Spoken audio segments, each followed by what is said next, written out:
Terima kasih untuk Bapak Pendeta Nababan, semua tim kepemimpinan yang saya sangat bersuka cita bisa join hari ini. Amazing gitu deh. Saya Janus, saya melayani di GBI Rock Pantai Indah Kapuk Jakarta dan hari ini saya di ibadah yang kelima dengan istri saya. Lagi kunjungan ke Medan dan dikasih Pak Gembala untuk bisa join dan sharing sesuatu. Hari ini saya mau bicara kepada kita tentang divine connection. Saya mau tanya kepada kita sebuah hal yang mungkin kamu simpan ini terlalu lama. Kamu ada dalam ibadah seperti kita hari ini dalam ibadah korporat. Lalu kamu naikkan pujian, kamu angkat tangan. Mungkin kamu menangis karena lagu itu menyentuh perasaan. Tetapi ada suara kecil di hatimu yang bilang, aku gak rasa apa-apa hari ini. Mungkin kamu sudah berdoa lama. Kamu berdoa untuk papamu. Papamu ini anggaplah apa bahasanya, pemabok, suka mukulin mamamu. Terus kamu bilang, kenapa Tuhan gak dengar doaku? Mungkin seorang ibu di sini sedang berdoa untuk anak atau penyakit yang sedang kamu alami. Terus kamu bilang, Tuhan itu ada gak sih? Apa Tuhan benci sama saya? Saya sudah lama berdoa, Tuhan gak dengarkan doa saya. Hari ini saya membawa kita kepada sebuah paradigma yang baru. Bahwa hubungan yang hidup dan nyata dengan Allah Raja kita. Mari kita mulai dengan sebuah ayat dalam teks firman Roma 8 ayat yang ke-9.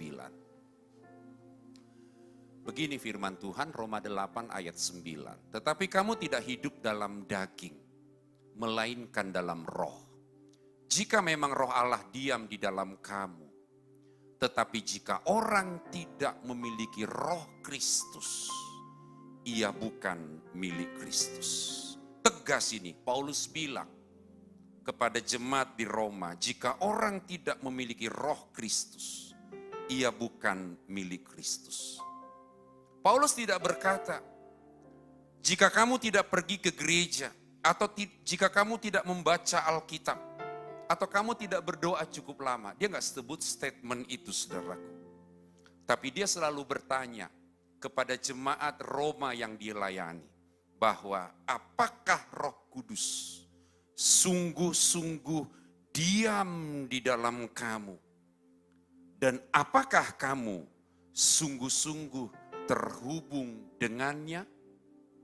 Itu yang Paulus sedang bilang di ayat ini. Karena salah satu yang Allah berikan kepada kita selain berkat penebusan adalah di mana Dia tidak meninggalkan kita seorang diri di dunia yang jahat ini. Aku tidak meninggalkan kamu sebagai yatim.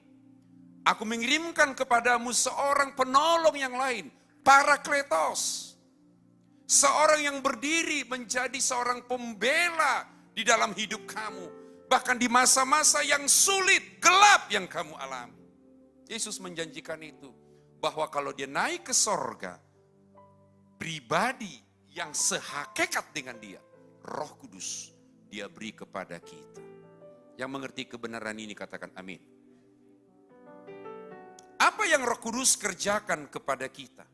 Kalau dia berdiam dan kalau kita terhubung dengannya, maka yang akan kita alami adalah kita memiliki identitas yang tegas sebagai anak Allah. Lihat kanan kirimu, bilang sama dia, kamu anak Allah. Mungkin itu baru kamu dengar. Mungkin kamu bilang, dia menjengkelkan Pak, masa anak Allah model kayak gini? Percayalah, dia anak Allah. Walaupun kamu lihat wajah lu pas-pasan, dia anak Allah. Iya, coba senyum sama kanan kiri. Bener gak sih lu anak Allah gitu? Tapi Alkitab ngomong itu. Bahwa kalau kita terhubung dengan Roh Kudus, Yesus kirimkan Parakletos kepada kita. Pembela kita, penghibur kita. Maka identitas kita itu menjadi jelas. Saya dan saudara, kita semua adalah anak Allah. Roma 8:15-16 mengatakan, sebab kamu tidak menerima roh perbudakan yang membuat kamu menjadi takut lagi. Tetapi kamu telah menerima roh yang menjadikan kamu anak Allah. Oleh roh itu kita berseru, Aba ya Bapa. Roh itu bersaksi bersama-sama dengan roh kita bahwa kita adalah anak-anak Allah. Kata Aba. Kata Aba itu dalam bahasa Alkitab bahasa Aramaik. Itu ungkapan seorang anak kecil kepada papanya. Aba. Aba itu artinya sumber. Kalau saudara didiami Roh Kudus, saudara dipenuhi Roh Kudus, mungkin belum pernah, dan hari ini kamu dibaptis oleh Roh Kudus. Ingat, kamu mengenal Bapamu dengan baik. Bapa itu artinya sumber. Anak saya punya 3 putri. Paling gede lagi kuliah semester 2, paling kecil anak 11 tahun. Anak saya gak pernah nanya kepada saya, Pak saya mau beli ini, Papa punya duit gak? Enggak. Yang dia tahu, papanya punya duit. Karena hubungan saya dengan dia, hubungan bapa dan anak. Apakah saudara memanggil bapa di sorga itu sebagai bapa yang baik? Atau karena kamu punya bapa yang jahat di muka bumi, maka format yang sama kamu pakai kepada bapa di sorga? Roh Kudus tolong kita untuk buat kita paham, kita ini adalah anak Allah. Tapi kenyataannya saudaraku sekalian, dalam kehidupan kita seringkali mengatakan bahwa walaupun kita ini sudah punya identitas anak Allah, tetapi Paulus tadi bilang kita ini kadang diintimidasi oleh namanya roh perbudakan yang membuat takut. Banyak kita mendengarkan khotbah bahwa kita ini adalah anak Allah, tapi secara fungsional kita hidup seperti hamba yang takut. Takut bahwa Allah akan kecewa dengan kita. Takut bahwa kita ini tidak cukup baik. Takut bahwa kasih Allah itu bersyarat pada performa, pada pencapaian rohani kita. Saudaraku dengar kebenaran ini. Roh Kudus itu datang hadir kepada kita untuk menghancurkan roh perbudakan itu. Dia mengubah cara pikir kita. Semua anggapanmu tentang Bapa yang buruk karena kamu punya Bapa yang gak baik. Roh Kudus masuk dalam hatimu, dia ubah. Kalau Bapa di sorga itu Bapa yang sejati, Bapa yang otentik, dan Bapa yang baik. Katakan amin.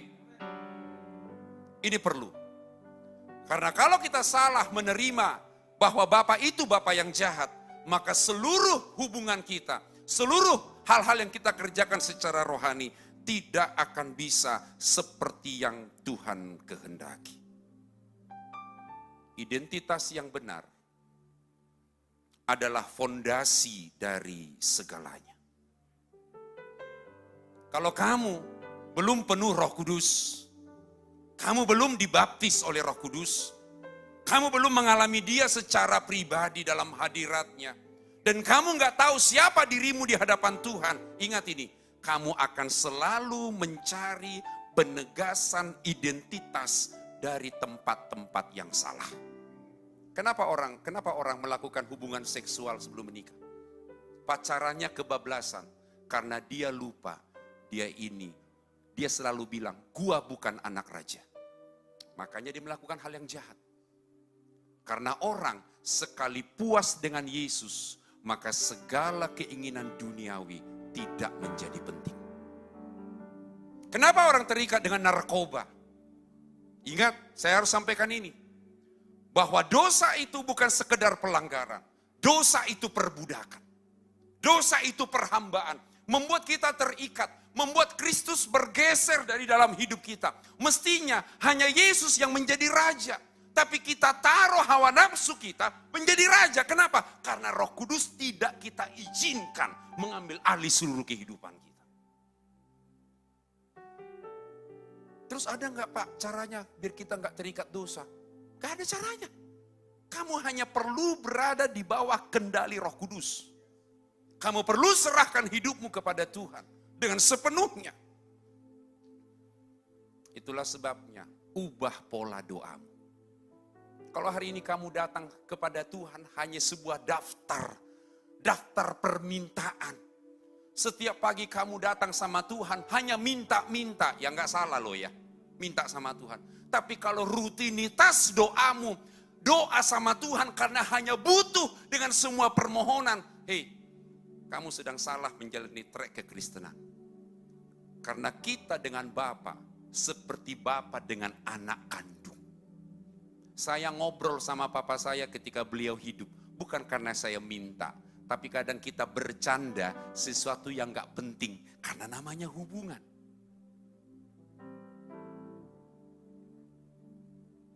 Jangan hanya datang kepada Tuhan membawa daftar permohonan. Kita susun proposal sebelum kita bicara, dan kemudian Tuhan, ini permohonanku, please tanda tangan dan setujui. Anak gak kayak gitu. Anak dengan Bapak tidak dalam area transaksional. Anak dengan Bapak bercakap-cakap. Duduk di hadiratnya dan bilang, Bapak, ini loh anakmu datang. Aku di sini. Jadi kita datang kepada Bapa di sorga bukan karena kita punya kebutuhan, tapi karena punya relasi yang intim dengan Bapa itu. Makanya namanya anak sama Bapa nggak ada yang perlu diumpetin.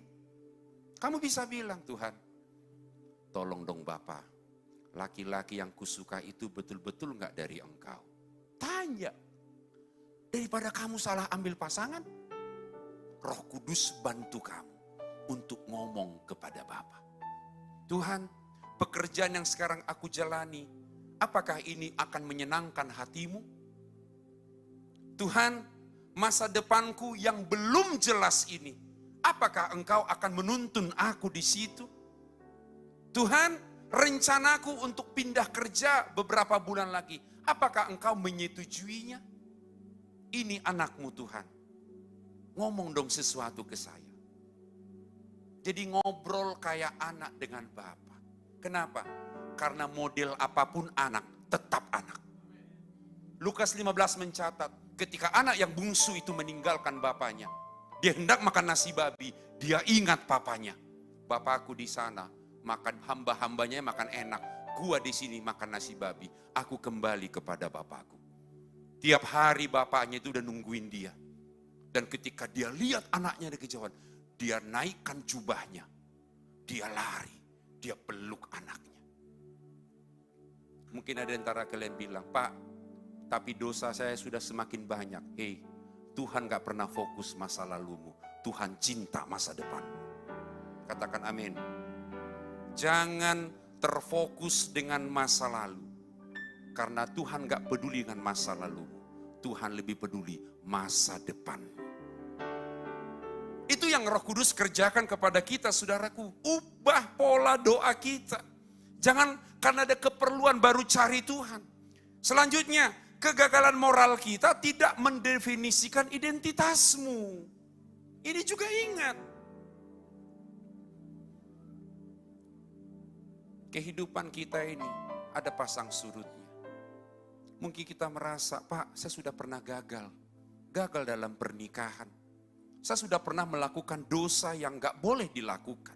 Saya sudah pernah terpuruk. Saya sudah pernah mengalami hal-hal yang gak menyenangkan hati Tuhan. Hari ini stop itu. Jangan lakukan lagi. Lihat kepada Kristus dan terima pengampunan dari Dia. Karena masa lalumu, kegagalanmu tidak mendefinisikan hidupmu. Engkau tetap anaknya. Ini perlu kita ingat. Karena Yesus Kristuslah pembela kita. Roh Kudus mengingatkan kita, kamu adalah anaknya. Status anak itu tidak pernah hilang. Karena kamu pernah gagal di masa lalumu, saudaraku. Enggak. Kamu tetap anaknya. Itulah sebabnya perlu ingat ini. Ketika kita mengerti bahwa kita adalah anak Allah yang terhubung dengan rohnya. ada satu hal yang perlu kita nggak bisa hindari. Kita nggak akan bisa tinggal diam. Dia menggerakkan kita. Poin yang kedua sekarang. Itulah sebabnya ketika kita didiami Roh Kudus punya koneksi yang intim dengan Dia setiap hari. Maka Roh Kudus adalah koneksi yang menggerakkan kita dalam doa yang sesungguhnya. Roma 8, 26, 27. Demikian juga Roh membantu kita dalam kelemahan kita. Sebab kita tidak tahu bagaimana sebenarnya harus berdoa. Tetapi Roh sendiri berdoa untuk kita kepada Allah dengan keluhan-keluhan yang tidak terucapkan. Saya ingin kita stop di frase tidak tahu bagaimana sebenarnya harus berdoa. Statement ini tidak Paulus ucapkan kepada orang yang baru percaya. Ini dia ucapkan kepada jemaat Roma yang sudah belajar dewasa di dalam Kristus. Dan dia jujur, sebagai seorang rasul, sebagai seorang hamba Tuhan, dia jujur bahwa di dalam doa kita, dimanapun kita berada, ada kalanya kita tidak tahu untuk berdoa dengan benar. Itu sebabnya dia membantu saudara berdoa. Pernah berdoa hanya air mata yang datang sama Tuhan. Tuhan, ini anakmu. Terus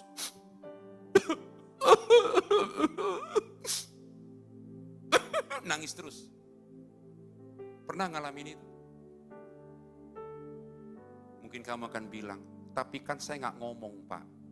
Saya nggak ngomong sesuatu. Tapi kamu tahu nggak? Itu pekerjaan Roh Kudus. Roh Kudus bekerja mengungkapkan semua isi hatimu kepada Bapa di sorga. Walaupun kamu tidak terucap dari mulutmu, dia ngomong kepada Bapa. Ku terhubung denganmu, selalu melekat di hatimu. Firman-Mu itulah dasar hidupku yang berdaulat atasku. Sekali lagi, ku denganmu, selalu melekat di hatimu. Firman-Mu itulah dasar hidupku yang berdaulat atasku. Ada banyak hal di mana saudara nggak bisa ngomong apapun kepada Tuhan. Karena begitu berat penderitaan yang kamu alami. Disinilah Allah kita, Allah Roh Kudus. Tolong kita, anak Bapa ini, untuk ngomong kepada Bapa di sorga. Mungkin penderitaan itu nggak bisa kita deskripsikan dengan kata-kata. Saking beratnya. Tapi Roh Kudus mengasihi saudara. Dia tinggal dalam hidup kita. Dan dia ngomong kepada Tuhan, dia membantu kita. Kalian tahu di sini kata membantu itu kayak bawa tiang, satu di sini, satu di ujung sana, jadi ringan. Itu makanya kalau lihat orang Kristen mukanya serem-serem ke gereja, jangan-jangan gak pernah berdoa. Coba intip kanan kirimu. Bukan kamu dibilang Pak Pendeta itu, ini ada di kutub utara, di lampu merah kutub utara ini. Bukan di amplas ini, bukan. Setiap kali lihat, dia mukanya seram sekali. Dia gak pernah sukacita. Jangan-jangan bebannya terlalu berat. Dia hanya butuh pribadi Roh Kudus yang menjamah hatinya. Katakan amin. Jadi gak ada merasa tertuduh ya. Ini bukan GBI Metro Amplas yang saya ceritakan. Ini ada di kutub utara, ada persimpangan, belok kanan, belok kiri, ada lampu merah. Nah, di situ dia. Nah, itu dia. Jadi Roh Kudus bantu kita seperti orang mengangkat sebuah balok yang berat dari dua ujung yang berbeda. Dia bukan hanya kasih kita semangat, tapi dia datang dalam hati kita. Dia masuk ke bagian hidup yang manusia nggak bisa jangkau. Bahkan kita nggak bisa jangkau. Tapi dia masuk dalam hati kita. Itu Roh Kudus. Jadi saya nggak percaya kalau orang penuh Roh Kudus gampang menyerah dalam kehidupan. Karena Roh Kudus, dia punya kekuatan yang tak terbatas bagi kita. Orang dunia boleh stagnan, anak-anak Tuhan, gereja ini, semua kita selalu mengalami visi yang baru dari Tuhan. Katakan amin. Iya. Jadi kalau kamu mengalami hidup yang sulit, boleh kok datang kepada Tuhan, kepada Bapa itu. Tanpa kata-kata, hanya air mata. Karena seorang Bapa kenal putranya, kenal putrinya dengan baik. Ada di antara kita yang punya papa kayak gitu. Kita hanya datang nangis, terus dia memeluk kita. Dia bilang gini, Papa tahu kok yang kamu alami. Karena hebatnya seorang aba, seorang bapa, dia bisa menyelami perasaan anaknya. Itulah Bapa di sorga. Roh Kudus bantu kita mengeluarkan semua keluhan-keluhan yang tak terucapkan. Jadi jangan malu-malu untuk datang kepada Tuhan. Jangan malu. Karena dia menyukai, dia rindu kok. Kalau kita datang kepada dia dengan semua persoalan kita. Dengan semua keluh kesah kita. Itu yang harus kita lakukan. Apalagi harus kita lakukan? Bangunlah kehidupan doa yang tidak hanya terjadi di dalam ruangan yang tertutup. Efesus 6 ayat 18 mengatakan berdoa setiap saat di dalam roh. Kata setiap saat menunjukkan sebuah orientasi hidup, bukan jadwal doa. Artinya dimanapun kita berada, kita bisa komunikasi dengan Tuhan. Karena dia mendengarkan kita, kita anaknya. Mungkin kamu lagi bekerja, ikut bos. Kamu bilang, Bapak kasih aku hikmat agar aku nulis nota ini, nota punya bos gak salah tulis. Itu sederhana, tapi menolong kita untuk merasa dikasihi Bapa. Doa itu orientasi kita. Karena dia menyediakan diri untuk kita bisa ajak dia komunikasi setiap hari. Di mana saja. Saya kadang kalau nyetir dari rumah saya di Tangerang ke Pantai Indah Kapuk itu jarak mungkin 30 sekian kilo dan itu 1 jam. Kalau macet bisa lebih. Kadang saya menyanyi, saya berdoa. Dan kalian tahu, justru di macet-macet kota Jakarta itu, saya sedang membuat buku tentang datanglah kerajaan. 150 halaman. Kadang kita itu dapat sesuatu dari Tuhan. Justru ketika kita stop, gak ngapa-ngapain, hanya menunggu kemacetan, dan kita connect sama Tuhan. Inspirasi itu muncul. Nah sekarang kontekskan ini dengan kehidupan kita. Apa yang saudara alami hari ini? Adakah hal-hal yang sulit yang membuat Anda tidak bisa maju? Ingat, Dia Roh Kudus yang akan tolong saudara mengungkapkan semua hal-hal yang saudara gak bisa ungkapkan. Dan saya pahami gini, orang yang penuh Roh Kudus pasti produktif. Dia punya inisiatif. Saudara akan mengasihi Tuhan. Saudara akan mengasihi rumah Tuhan. Saudara akan melakukan sesuatu tanpa disuruh. Saudara akan datang ke pemimpin di sini. Pak Gembala, apa yang saya lakukan untuk menolong pekerjaan Tuhan di tempat ini? Itu inisiatif Roh Kudus. Orang penuh Roh Kudus tidak pernah pasif, tapi aktif. Karena dia tahu, saya ingin menyenangkan hati Bapakku yang di sorga. Dan Roh Kudus tolong saudara untuk melakukan itu semua.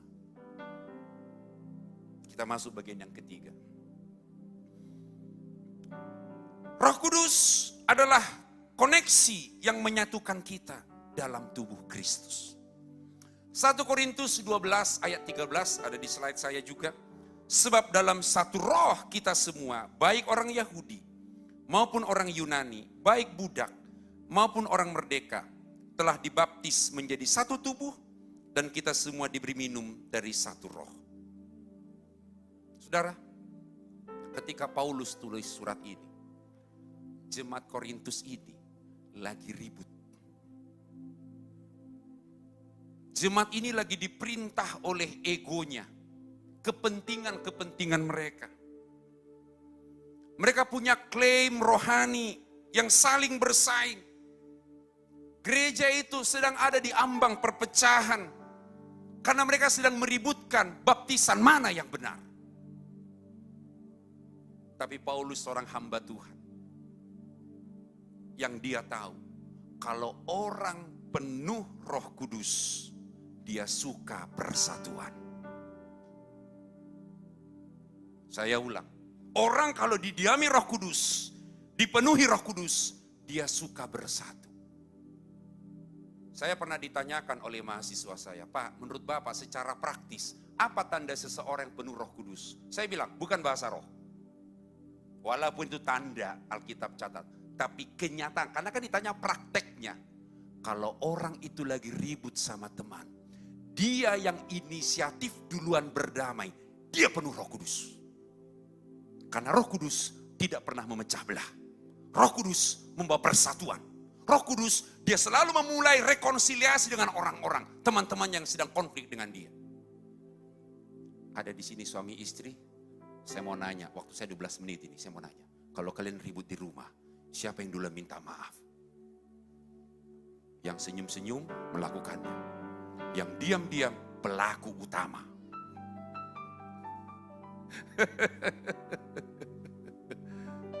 Oh, suami saya yang minta maaf duluan. Dia yang penuh dengan Roh Kudus. Karena orang yang gak penuh Roh Kudus suka berantem, suka ribut, suka nyimpan tuh sakit hati. Dia izinkan kemarahan, kebencian, kekecewaan memerintah di hati. Yesus menolong kita. Yesus ingin Dia saja yang memerintah dalam hidup kita. Amin. Bagian terakhir. Ini penting. Roh Kudus tolong kita semua untuk mendeskripsikan siapa Tuhan kita. Gereja adalah hermeneutik Injil. Hermeneutik itu artinya ilmu tafsir dalam bidang teologi. Jadi kita semua menjadi refleksi atau tafsiran mengenai Injil. Ini tadi saya sampaikan juga di ibadah yang keempat. Kita semua menjadi hermeneutik Injil. Artinya apa? Dunia ini membaca, menafsirkan kebenaran Injil adalah bagaimana mereka lihat kesatuan kita. Percayalah, kalau namanya bersatu, berkat Tuhan itu melimpah. Amin. Saya berdoa, kalian semua di sini, Jemaat GBI Metro Amplas ini, Tuhan tambahkan bilangan jiwa-jiwa. Rukun harmonis. Tuhan bilang Mazmur 133, kesana aku perintahkan berkat kehidupan untuk selama-lamanya. Jadi jangan biarkan ada roh perpecahan di antara kalian para pemimpin. Jangan mau digerakkan, diperintah oleh opini apa kata gosip. Dengarlah apa kata Tuhan. Kalau kalian dengar apa kata Tuhan, keharmonisan, kerukunan, persatuan ada dalam kehidupan kalian. Orang dunia akan lihat Yesus, menyatakan Yesus dari apa yang mereka tangkap dari kehidupan kita. Kalau kita suka ribut sama istri, ribut sama suami, ribut sama anak, ribut sama tetangga, ribut sama teman komsel kita, teman FA-mu kamu ribut.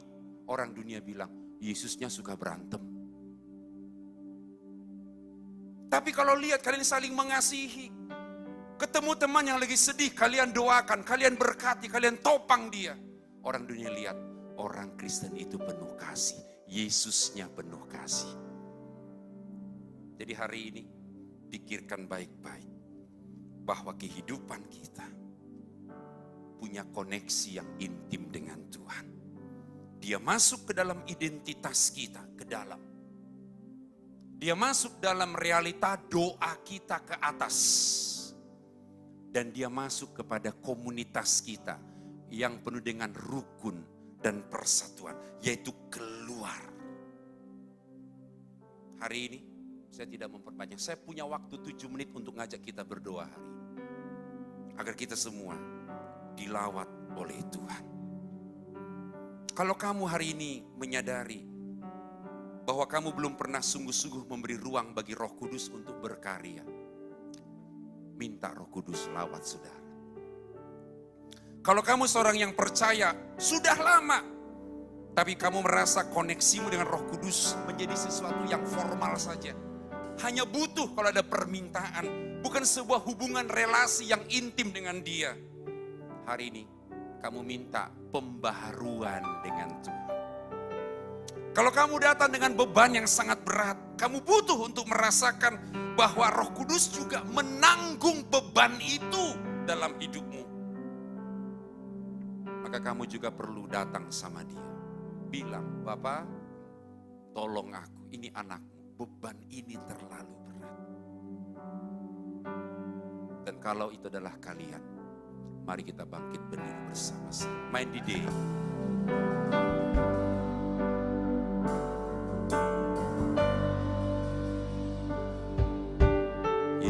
Yesus Tuhan ditinggikan atas segala alam, dimuliakan naik ke surga, berikan Roh Kudusnya. Datanglah sekarang, penuhi kami dengan kuasa-Mu. Urapi kami sekarang ini dengan api Roh-Mu. Ya Roh Kudus, curahkanlah urapan. Ya Roh Kudus, curahkanlah urapan kuasa-Mu. Kau penghibur dan penolong dalam kehidupan. Datang sekarang Tuhan, datanglah sekarang, penuhi kami dengan kuasa-Mu. Urapi kami sekarang ini dengan api Roh Kudus, ini hamba-Mu. Roh Kudus, ini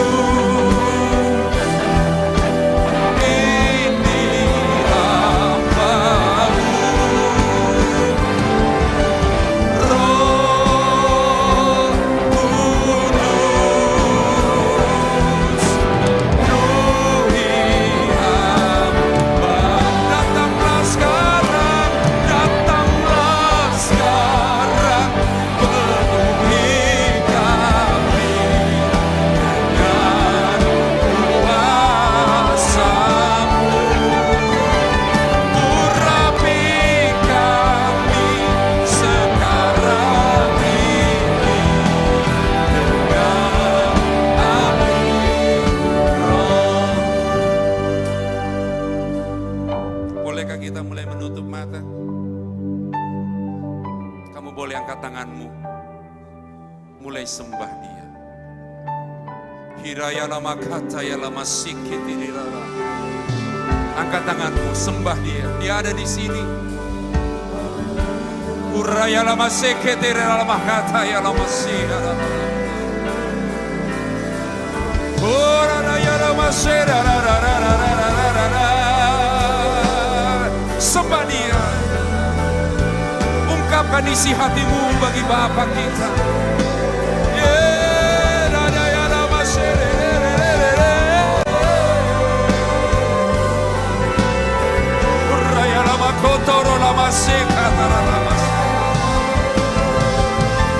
Penuhi kami Tuhan, penuhi kami. Hiraya Rama Shantara.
Ya Tuhan, ini kami putra-putri.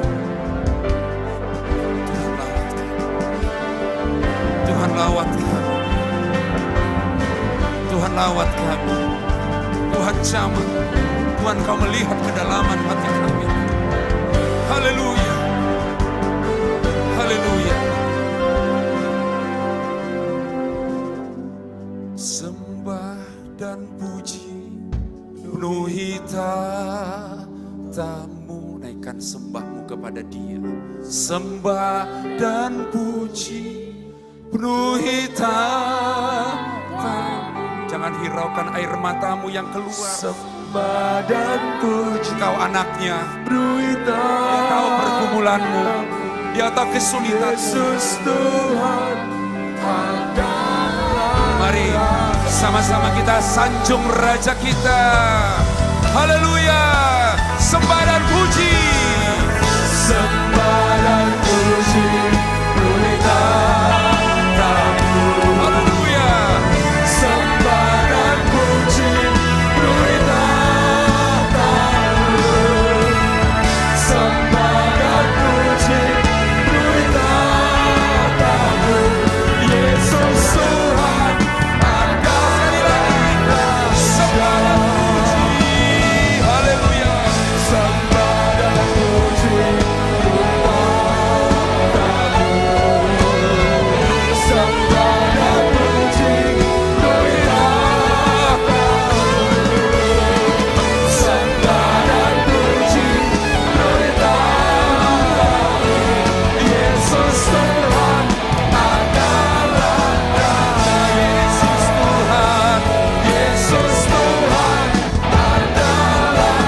Yesus Tuhan, Yesus Tuhan adalah. Raja. Dengan sorak-sorai, tepuk tangan bagi Raja kita. Haleluya.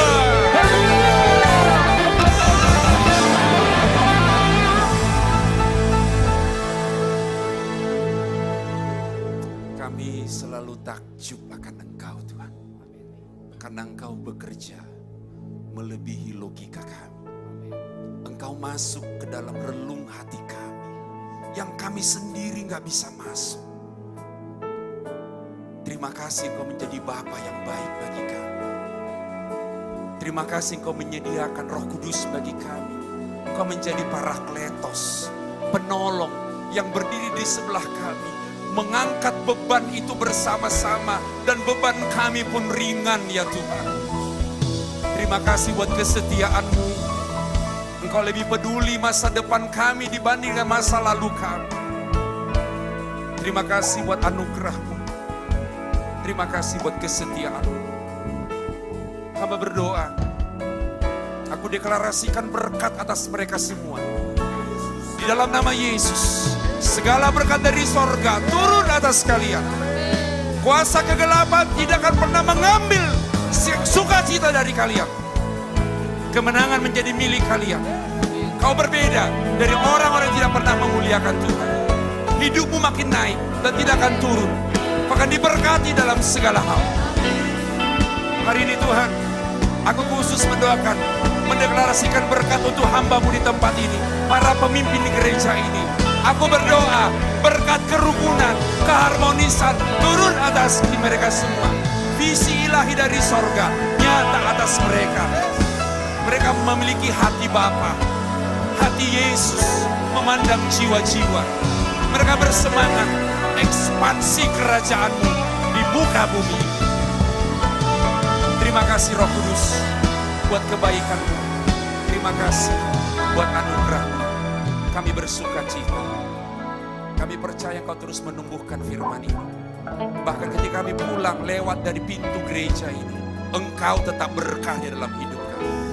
Berkah Roh Kudus terus menerus sampai kepada kesempurnaan kami seperti Kristus. Demi nama Yesus Sang Raja kami berdoa. Kita yang diberkati sama-sama katakan. Mari berikan